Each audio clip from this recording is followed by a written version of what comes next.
when I So was what do you think training about up. the Department of War's Pete Hegseth and this whole masculinity push and putting a makeup in the Pentagon? And I mean, you're seeing all sorts of stuff. National Guardsmen being used as political pawns on the streets of America. I mean, what do you think about all this?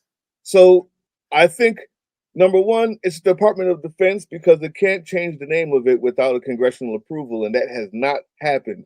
So we're playing into his game by calling it the Department of War. It's Amen. still the Department of Defense, no matter Amen. what because he writes in crayon above his door doesn't mean that he's God either, right?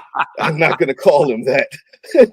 So that's one thing. But on the other hand, um, I think it is as stupid, as superficial and ridiculous and G.I. Joe cartoon playground as every other person that was in that room. He was speaking to people who have lived more honorable lives in the last 10 years than he has his entire life, right? And they understand what it takes to have a military that was and hopefully still is the finest in the world. And it is cooperation and it is understanding. It is always researching and learning.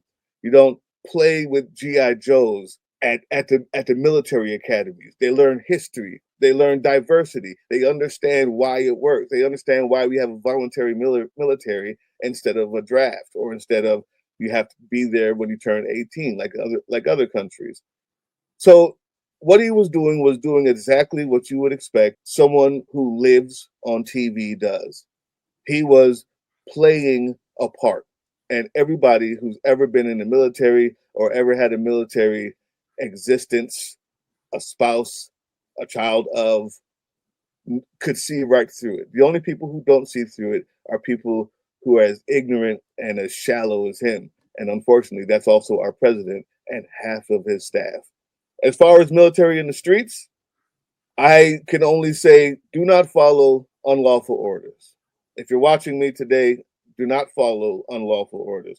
I hate it that they have to be there. I hate the fact that they're being used as pawns. I hate the fact that they're being used for cleanup duty. And if you notice, they're not in the places that are most dangerous. Where they are is in the places where they're most seen, because this entire administration sees running the government as a reality TV show.